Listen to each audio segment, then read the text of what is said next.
मौसम से जुड़ी जानकारी और लाइव मौसम खबरों के लिए हमारे YouTube चैनल को सब्सक्राइब करें और बेल आइकॉन दबाकर हर अपडेट पर रखें नजर। नमस्ते दोस्तों, स्काई मैट वेदर में आपका स्वागत है। मेरा नाम महेश पलावत है। जो निम्न दबाव का क्षेत्र है, यानी गहरा निम्न दबाव का क्षेत्र, अब आप देखिए, पहले इस तरह से लो प्रेशर एरिया गया था और डिप्रेशन बना, फिर वेलमार्क बना, फिर ये उत्तर की तरफ गया और इस तरह से अब रिकर्व हो रहा है और ये उत्तर प्रदेश के पूर्वी भागों की तरफ पहुंच रहा है। लेकिन अभी भी इसका जो असर है वो पश्चिमी उत्तर प्रदेश में काफी ज्यादा दिखाई देगा और कई इलाकों में मूसलाधार बारिश हो सकती है। आज भी, कल से बारिश की गतिविधियों में थोड़ी सी कमी आएगी और आज हमें उम्मीद है कि उत्तराखंड के कई भागों में बहुत तेज बारिश हो सकती है। और जो बारिश की गतिविधियां इतनी ज्यादा हो सकती हैं कि नदी और नाले उफान पर आ जाएंगे, नदियों में बहाव तेज हो जाएगा, पहाड़ों पर जो है वो एक तरह से हम कह सकते हैं कि लैंडस्लाइड और मडस्लाइड, चट्टाने गिरने की संभावना है। यानी कि अगर आप वहां जाने का प्लान बना रहे हैं तो थोड़ा सा उसको 2-3 दिन के लिए स्थगित कर दें, क्योंकि उसमें क्या होता है कि जब ट्रैफिक जाम होता है, लैंडस्लाइड होती है तो रास्ते रुक जाते हैं और बहुत ज्यादा मुसीबत का सामना करना पड़ सकता है। तो थोड़े 2 दिन के लिए अगर आप इसको पोस्टपोन करेंगे तो काफी ज्यादा अच्छा रहेगा। और लेकिन बाकी जो इलाके हैं, जैसे जम्मू कश्मीर हो गया, हिमाचल हो गया, ये इलाके, इन इलाकों में बारिश की गतिविधियां कम रहेंगी, हल्की रहेंगी। पंजाब पूरी तरह शुष्क रहेगा और यहां पर बारिश की गतिविधियां ना के बराबर होंगी और बादल छा सकते हैं। और उसी तरह से राजस्थान के मैक्सिमम इलाके, यानी ज्यादातर इलाके अब सूखे रहेंगे।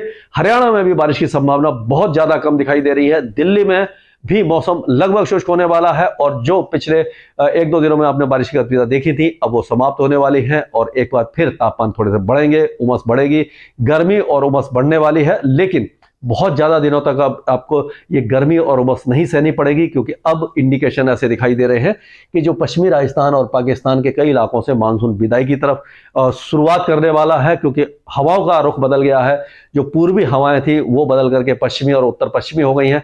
ये जो शुष्क हवाएं होती हैं, इनके प्रभाव से क्या होता है कि नमी कम हो जाती है वातावरण में। जब नमी कम हो जाती है तो उमस कम हो जाती है। अगर तापमान बढ़ते भी है तो डिस्कम्फर्ट कम हो जाता है। यानी कि जो 35 डिग्री या 36 डिग्री में अगर तापमान है और जो ह्यूमिडिटी है वो 60 या 65 या 70% है, तो बहुत ज्यादा गर्मी का एहसास होता है। लेकिन अगर तापमान 37 तक भी पहुंच जाता है, 38 तक भी पहुंच जाता है और नमी केवल 20 या 15 या 20% हो जाती है, तो थोड़ी सी राहत नजर आती है। यानी कि आप पंखे में या पेड़ की छाया में भी आराम महसूस करेंगे और आप जो गर्मी और उमस है उससे थोड़ा सा छुटकारा मिला रहेगा। तो ये रहा पंजाब, हरियाणा, दिल्ली का मौसम अनुमान। यानी कि इस इलाके में बारिश की संभावना बहुत ज्यादा कम है। दिल्ली में हो सकता है 1-2 स्थानों पर अभी भी गर्मी के कारण जो उमस थी और जो नमी थी, तो हल्के फुल्के बादल बनके कुछ इलाकों में हल्की बौछारें देने। लेकिन उत्तर प्रदेश के कई इलाके अब अच्छी बारिश देखेंगे, खास करके जो उत्तरी जिले हैं जो उत्तराखंड और नेपाल से लगे हुए हैं, वहां पर बारिश की गतिविधियां ज्यादा होंगी। दक्षिणी जो जिले हैं वहां बारिश की गतिविधियां थोड़ी सी कम हो जाएंगी। लेकिन पूरे उत्तर प्रदेश में अभी भी अगले 2-3 दिनों के दौरान बारिश की गतिविधियां जारी रहने वाली है और ये बहुत दिनों के बाद हुआ है। यानी मानसून में पहली बार हमने देखा है कि जून, जुलाई, अगस्त पूरी तरह शुष्क थे, बहुत हल्की बारिश हुई थी और बहुत ज्यादा फसलों को नुकसान हुआ था। अब जाकर के मानसून जाते जाते यहां पर मेहरबान हो रहा है, क्योंकि जो पहले वेदर सिस्टम बनते थे वो सीधे गुजरात या साउथ राजस्थान और सिंध और बलूचिस्तान के ऊपर चले जाते थे। यानी कि इस तरह से आगे जाते थे और ऊपर जो एक्सिस ऑफ मानसून ट्रफ है उसको भी अपनी तरफ खींच लेते थे। लेकिन ये अब क्या हो रहा है कि अपर लेवल पर, यानी ऊंचाई पर जो हवा है वो पश्चिम दिशा से चलने लगी है। तो जो वेदर सिस्टम जा रहे हैं उनको वो आगे नहीं बढ़ने दे रही, यानी कि वहां से वो धक्का मार रही हैं इधर से और यहां से वेदर सिस्टम जा रहा है तो ये ज्यादा मजबूत हो जा रही है। तो क्या हो रहा है कि वेदर सिस्टम को इस तरह से मोड़ रही है। अब जो अगला ये साइक्लोनिक सर्कुलेशन आप देख रहे हैं जो कल बनेगा, ये धीरे धीरे आगे आएगा और हो सकता है लो प्रेशर एरिया में तब्दील हो जाए। तो तब क्या होगा कि पश्चिम बंगाल के कई इलाकों में, झारखंड में, छत्तीसगढ़, उड़ीसा और तेलंगाना, विदर्भ, मराठवाड़ा और पूर्वी मध्य प्रदेश, ये जो इलाके हैं, इन इलाकों में 20 तारीख से बारिश की गतिविधियां शुरू हो सकती है। 19 से भी शुरू हो सकती है, लेकिन 20 तारीख को ये सारे इलाके कवर हो जाएंगे।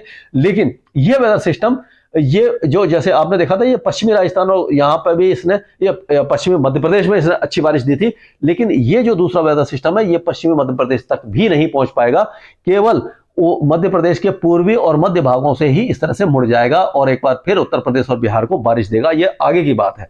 लेकिन मैं समझाना यह चाह रहा हूं कि अब जब मानसून विदाई की तरफ आ जाता है तो पश्चिमी हवाएं जो वेदर सिस्टम जाते हैं यानी लो प्रेशर एरिया वगैरह, उनको आगे नहीं बढ़ने देती और राजस्थान और गुजरात, पंजाब, हरियाणा ये इलाके शुष्क हो जाते हैं। यानी इन इलाकों में अब पश्चिमी हवाएं चलने लग जाएंगी, जिससे कि धीरे धीरे धीरे उमस कम हो जाएगी, गर्मी थोड़ी सी बढ़ेगी, लेकिन उमस कम होने से थोड़ा सा राहत की संभावना नजर आ रही है। तो अब फिलहाल क्या होगा, अगले 2 दिनों के दौरान सिक्किम, सब हिमालयन वेस्ट बंगाल, असम, मेघालय, अरुणाचल प्रदेश, इस इलाके में तेज बारिश कुछ इलाकों में हो सकती है, कहीं हल्की से मध्यम बारिश होगी। लेकिन जो बाकी इलाके हैं जैसे नागालैंड, मणिपुर, मिजोरम और त्रिपुरा और बांग्लादेश के कई इलाके, इन इलाकों में बारिश की गतिविधियां कम रहने वाली है। अगले 2 दिनों के दौरान उड़ीसा, छत्तीसगढ़, झारखंड ये इलाके भी बारिश कम देखेंगे, यानी तीनों राज्यों में बारिश कम हो जाएगी क्योंकि ये वेदर सिस्टम यहां पहुंच गया है।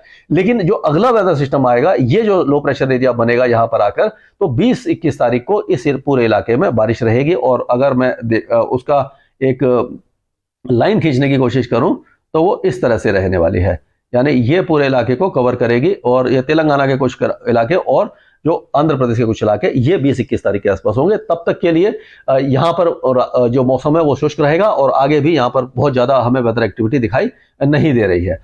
तो अब हम चलते हैं बाकी इलाकों की तरह, खास करके महाराष्ट्र की बात कर लेते हैं। महाराष्ट्र की, तो महाराष्ट्र में क्या है कि जो कोस्टल महाराष्ट्र है वहां पर, उत्तर तटीय आंध्र प्रदेश, ये जो महाराष्ट्र है यहाँ पर, और दक्षिणी गुजरात, इस इलाके में तो बारिश की गतिविधियां जारी रहेंगी, लेकिन इंटेंसिटी कम हो जाएगी, यानी जो भारी बारिश थी वो कम हो जाएगी। और विदर्भ और मराठवाड़ा और मध्य महाराष्ट्र और तेलंगाना और इंटीरियर कर्नाटका, ये सारे इलाके अभी फिलहाल शुष्क रहेंगे। लेकिन जैसे मैंने बताया कि जब ये वेदर सिस्टम आगे आएगा तो 21 तारीख के आसपास विदर्भ और तेलंगाना और उत्तर तटीय आंध्र प्रदेश में बारिश बढ़ सकती है। और तब तक के लिए आंध्र प्रदेश के दक्षिणी इलाके, अंदरूनी कर्नाटका, तमिलनाडु और केरल, इस इलाके में बारिश ना के बराबर होगी, और होगी तो बहुत ही ज्यादा कम होगी। और अगर हम बात करते हैं कोस्टल कर्नाटका की, तो यहां पर हल्की से मध्यम बारिश की गतिविधियां जारी रहेंगी। लक्षद्वीप में बारिश नहीं होगी और अंडमान और निकोबार द्वीप समूह भी बारिश से महरूम रहेंगे, यहां पर बारिश की संभावना बहुत ज्यादा कम है। तो कुल मिलाकर के ये दक्षिण भारत है, इसमें मानसून बहुत ज्यादा कमजोर रहेगा। और पश्चिम जो भारत है यानी कि राजस्थान और सौराष्ट्र, कच्छ, इस इलाके से अब धीरे धीरे मानसून विदाई की तरफ शुरू हो जाएगा। अभी फिलहाल समय है, 4-5 दिन बाद ही इसकी शुरुआत हो सकती है, लेकिन जो 17 सितंबर है, जो नॉर्मल डेट है, उससे थोड़ा सा डिले हो सकता है मानसून का विड्रॉल। इसके आगे जो भी अपडेट होगा मैं आपको आगे अपडेट करूंगा स्काई मैट वेदर में। अभी के लिए इतना ही। मौसम से जुड़ी जानकारी और लाइव मौसम खबरों के लिए हमारे YouTube चैनल को सब्सक्राइब करें और बेल आइकॉन दबाकर हर अपडेट पर रखें नजर।